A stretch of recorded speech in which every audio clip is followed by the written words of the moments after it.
Bem, alguns de vocês já podem ter observado na internet, que principalmente no Facebook, que de vez em quando nas minhas postagens tem uma hashtag que chama grão de ouro. O que seria o grão de ouro? De onde veio essa ideia do grão de ouro? Na verdade vem da ideia de garimpar tesouros, da ideia de que existem preciosidades da palavra nas escrituras sagradas, das quais eu posso e preciso me apropriar. Todo ministro deve acumular tesouros e agir como um garimpeiro. Isso é uma questão de valorização, do menor sinal de riqueza que seja, reconhecendo uma preciosidade, mesmo no seu estado mais bruto, se entregando integralmente para acumular assim riquezas e tesouros com o tempo. Eu tenho algumas salientações para deixar isso mais claro, e eu gostaria que vocês observassem comigo. Gostaria de ler texto a texto, mas eu quero fazer um vídeo curto, então é um vídeo que você pode depois pausar e ler os textos você mesmo. Todo ministro deve saber que sem tesouros não há adoração. É uma afirmativa perigosa eu falar, se você não tem tesouro, você não pode adorar. Mas quando eu leio em 1 Reis 7, no versículo 51, eu vejo que Salomão foi rebuscar os tesouros de Davi depois que ele construiu o templo. Ele terminou de construir o templo, ele encheu o templo com os tesouros de seu pai. Isso mostra que nós temos pais espirituais, que nós temos um legado, que pessoas passam para nós valores que nós precisamos reter. E quando nós criamos o nosso meio, onde nós vamos agora fazer a nossa vez valer diante de Deus, nós temos que trazer os tesouros dos nossos pais. Isso não é exatamente a tradição, mas é o legado que nos foi passado. Também em 2 Crônicas, nós vemos no capítulo 8, no versículo 15, que os serviçais do templo, eles tinham observância bem clara de Salomão, mas principalmente também de atentar para a guarda dos valores. Então o ministro, ele não é só aquele que traz o legado, a herança dos seus líderes, dos seus pais espirituais, mas aquele que conserva, porque muitas vezes nós recebemos um legado e não conservamos. E se eu entender que cada aspecto de um legado é um grão de ouro, que cada grão de ouro precisa ser conservado, então eu vou começar a acumular riquezas. E é essa a ideia que eu quero passar para você, de um garimpeiro de Deus que vai acumulando grãos de ouro por grãos de ouro, até se tornar rico espiritualmente. Primeira observação que eu quero fazer para você, é que o tesouro da palavra traz riqueza do conhecimento de Deus. É óbvio, lá em Provérbios, por exemplo, no capítulo 2, no versículo 1, nós vemos que Salomão, ele está nos dando a receita do entendimento e do conhecimento de Deus. Buscar e rebuscar o conhecimento de Deus e a vontade de Deus como tesouros escondidos faz parte do conselho de Salomão. Ele fala, olha, busca conhecer a Deus, busca conhecer a vontade de Deus, e isso vai ser valoroso para você. Nós temos também a ideia, em segundo lugar, do tesouro da retidão, trazendo riqueza do amor de Deus para nós. É a justiça em questão, Em Provérbios também, no capítulo 8, dos versículos 17 ao versículo 21, a gente vê que aqueles que se aplicam, aqueles que entram com afinco em viver a justiça, a piedade diante de Deus, eles são enriquecidos e honrados por Deus. Quando nós buscamos, então, não só saber da vontade de Deus, mas nos aplicar em obedecer, ter uma vida de retidão, é isso que a palavra de Deus chama de justiça. Isso é como riqueza para nós. O próprio Deus se encarrega de nos enriquecer e nos honrar com a sua justiça. Em terceiro lugar, a gente, nessa questão de que devemos pensar, nessa questão de que todo ministro deve saber que sem tesouro não adora a Deus, o tesouro da revelação. Falei do tesouro da palavra, falei do tesouro da retidão, e agora do tesouro da revelação, que também traz riqueza da convicção.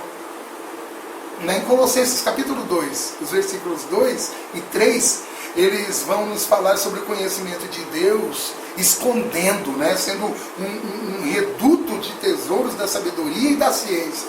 Na verdade, quem conhece a Deus, pela revelação de Deus, descobre tesouros incalculáveis. A revelação. Eu abro a palavra de Deus, e quando eu abro a palavra de Deus, eu começo a entender que Deus está se revelando por ela. Mais do que isso, Ele está dizendo por intermédio dela o que Ele quer que eu faça. Quando eu começo a observar essa palavra, logo então eu estou sendo enriquecido, porque essa palavra me traz a essência do próprio Deus. Então, em cima dessas coisas, eu posso afirmar 2 exemplos. Primeiro, quando os reis magos vieram até Jesus, Jesus ainda era novo, tinha 3 anos mais ou menos, eles não buscavam apenas com a convicção de quem se moveu até lá por causa de uma estrela.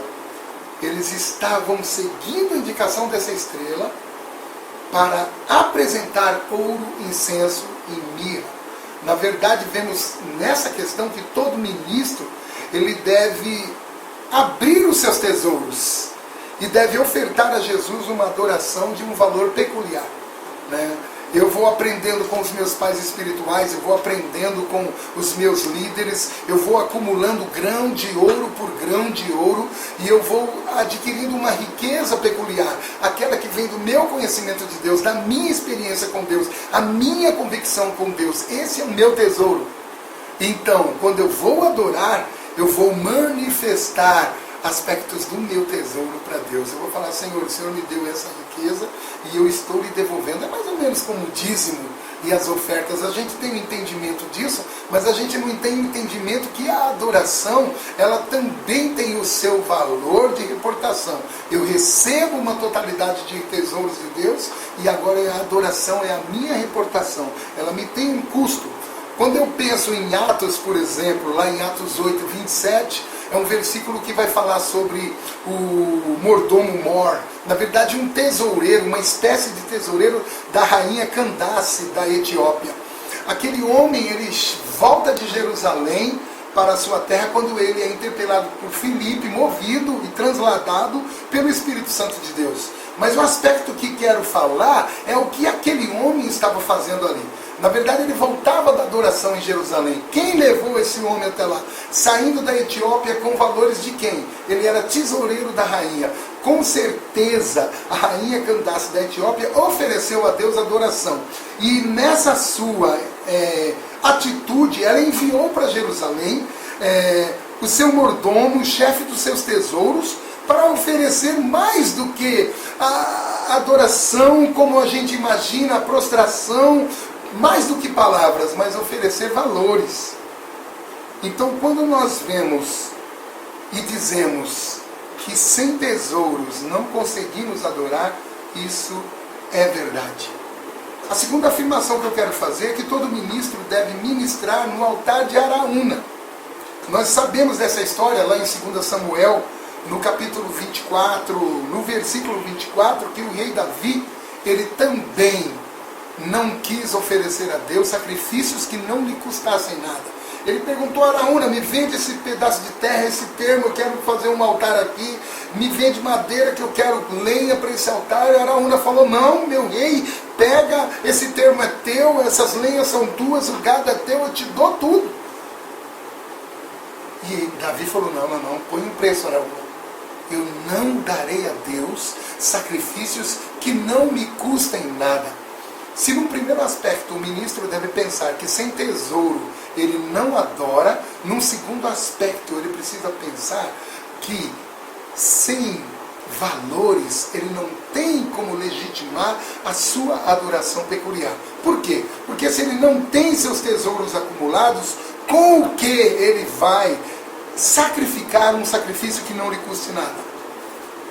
Da mesma forma que Davi não ofereceu a Deus sacrifícios gratuitos, nós também não devemos oferecer a Deus sacrifícios gratuitos. Então a minha convicção de que eu acumulei tesouros de Deus, isso vai me mover na minha adoração. E mais do que isso, comprar a eira de Araúna é ter propriedade na adoração. Eu preciso adquirir direito de erguer o altar. Mais do que isso, um altar ao Senhor onde Ele está. Deus estava ali na eira de Araúna e estava fazendo algo que era da sua justiça diante de um erro anterior de Davi. Quando Davi decide fazer esse sacrifício, ele está decidindo retomar a sua vida com Deus, dizer em arrependimento de que não devia ter confiado em sua própria força, nem na numeração do seu exército. Ele não queria então oferecer a Deus sacrifícios gratuitos. Então ele busca o quê? Convicção nos seus tesouros. Ele busca nos seus tesouros pessoais aquilo que ele adquiriu. E disso ele paga. Honrar a Deus pelo zelo de que é sacrifício diante da sua justiça. Eu tenho que zelar por aquilo que é sacrifício diante da retidão a que me propus seguir. Eu sei que eu quero servir a Deus, você sabe que você quer servir a Deus, mas talvez lhe falte convicção do sacrifício que isso representa. Queremos ser crentes, mas não temos convicções do sacrifício que representa ser um cristão, ser um crente de verdade. Queremos ser evangélicos, mas muitas vezes não temos a convicção do verdadeiro sacrifício que representa ser um evangélico de fato. Em suma, eu preciso concluir. E na minha conclusão, eu preciso salientar algumas coisas para vocês. Eu desafio a você a se tornar um garimpeiro de Deus. Eu desafio a você a buscar tesouros espirituais, como se cada ministração a quem você ou a que você se expõe, seja uma pregação, seja uma música, seja um vídeo na internet, cada ministração na qual você está sendo exposto, né, seja de confrontação, seja de exortação, ou seja de edificação, meditação, inspiração, não importa, cada palavra que vem de Deus é um rio de possibilidades, no qual você deve buscar com a sua peneira de discernimento, ir garimpando. Às vezes numa pregação de 40 minutos, ou num vídeo de 15 minutos, você pega uma frase, e isso é importante, é um grão de ouro. Às vezes falam-se, e apenas uma coisa é necessário ser dito. E naquilo que tua alma é atingida, esse é o teu grão de ouro. Apegue-se a ele. Ajunte com outros grãos, de outras possibilidades que você não desprezou. E assim, como garimpeiro de Deus, você vai descobrir que você não pode adorá-lo se você não lhe render dos tesouros que a graça dele te deu e te confiou. Isso é grão de ouro.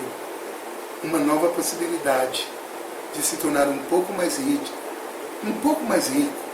naquilo que Deus está nos proporcionando hoje. Que Deus te abençoe.